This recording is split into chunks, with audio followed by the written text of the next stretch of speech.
Hey everybody, Fishman here. Welcome to another video. This is Fishman Vlog number 108, and as you remember from last week, I had pruned this finally. It was getting really overgrown, and I was hoping, first off, hopefully to find some shrimplets or possibly some fry from the rice fish. Found neither of those, but that's alright. I wanted to get this down to a proper amount, and that way I can actually see what's going on. And the funny thing is I did a lot of the recording for, well, the fish room and making sure everything I needed for this video. And then I noticed this. This is a berried up female of the red crystal shrimp. I'm very happy to see this. So, she needs to not really be isolated as in moving her from this tank, but I want to reduce as much as possible all the other things that are in here. I'm going to pull out a lot of fish, and I'm going to give her the best chance possible to, well, for her younglings to grow up. So that's actually something I'm very excited about, because I would like to get more of these, and she definitely has a nice clutch there, and they're pretty dark, so they may be fairly close to hatching. So I need to get on that fairly soon, and I'm going to get to it as quickly as possible. Now, remember last week when I showed you this, I said, oh, there's a whole pile of garden in here, but none of them are cooperating. Well, I managed to get a nice clip of, well, you can see how shy they are, a nice clip of a number of them when they were out. So there you go. They're all swimming around. They're getting bigger. Very happy about that, and I'm going to keep breeding them the way I am now. That does seem to result in a bunch more fry, so that's the reason for doing it. So I want to get as many as possible. Well, within reason, of course. So this is all doing nicely. I wanted to give you a clip of this because, well, it's supporting the breeder box as well as itself. I want to make sure, well, that everything was doing really well in here. And of course, I always like to check on the coolie loaches. And the subwasser tang here is growing quite well. And I had to, in a few seconds, you're going to reach in with a pole, or rigid airline tubing, and I'm going to lift it up and you can see them, because that's about the only way I get to spot them myself when I get to lift this up. It is their favorite spot, and where they spend almost all their time now. There you go. They're in there. They're happy. And one of these days I might get to see some offspring from them, but I have no idea how and if they breed. I know I've heard the rumor that they do breed, but I haven't seen anything yet, and we'll see in time. The platies are doing very well. As you can see, the majority of them are the red wag platies, but that's alright. I don't mind.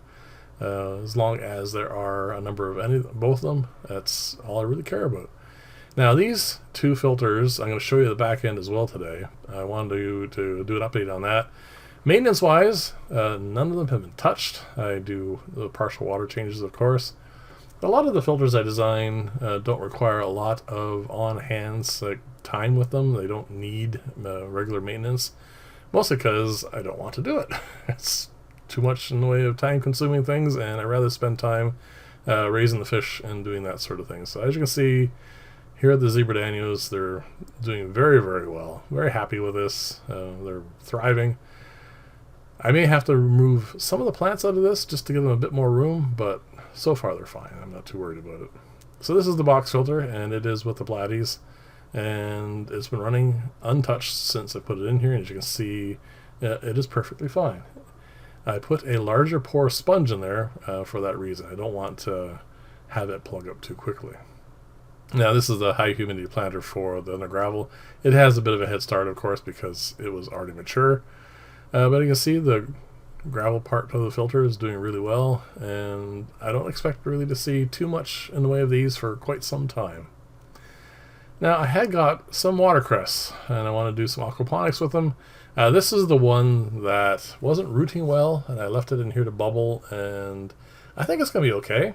I see some roots, and some of the leaves are doing okay, but it's not doing as well as I wanted to. I made a mistake with this. I put it up on the side of the tank, and apparently was not enough water for them, and most of it wilted. And I put it well, you can see it's on top of the clay terracotta pot there, and now it's fine. As you can see, the leaves are beginning to come back, but I suspect if I want this to be ready for The mini sump, I am going to need to acquire some more of it to get that rooted. That's unfortunate, but these things happen. I'm working my way through this. I don't really know much about rooting watercress. Haven't done it before. And apparently it needs a little bit longer to do so. So there we go. And according to the poll, guppies are what everyone's chosen. Well, the majority of people have chosen to go into here. And as you see, this is growing up nicely all around the pond. Everything's nice and green, the ferns, and there's some tiger lilies there, and they're doing really well. And the water's fine. It's warm now. It's quite green, which is perfectly fine as well. So I'm going to put the guppies in today, and we'll see how they do. Still gets rather cool here at night, but this is the way the summer's going to be, so I might as well just put them in, and we'll see if anything interesting comes out of this when I pull them out again. So I just took a number of them. I didn't really pay any attention to which ones I picked out. I just picked a few. I'm going to put them in here. We'll see how they are in a few days, and if they're doing well, I will put a few more in as well, just to fill it up a little bit. Now, I am going to be feeding these guys. I am going to put a bit of Daphne in here as well, and a little bit of flake food from time to time, just to make sure that they're getting enough. So we'll see how it goes. It's nice, it's fine. It's not what I'd hoped it would be, but that's alright. So this tank, I'm very happy with.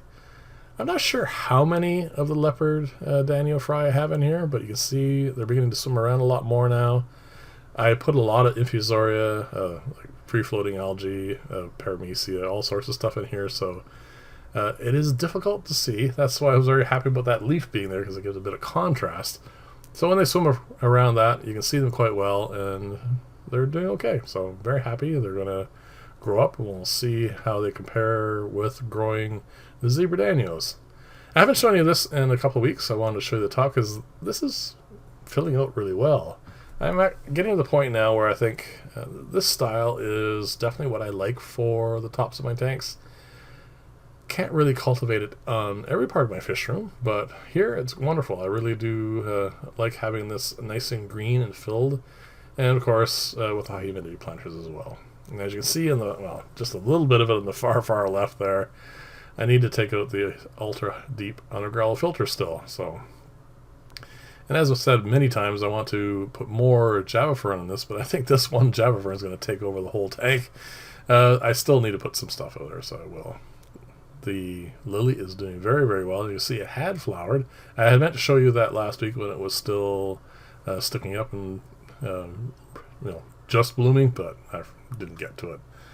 And as you can see, it is sending roots down into the water around the central piece, so that's kind of nice too. I'm liking the look of that whole centerpiece for this. It's doing very nicely. And as you can see, I still haven't managed to get rid of the duckweed. This just keeps coming back. Not sure what I'm going to do with this filter. I'm just going to let it run for now.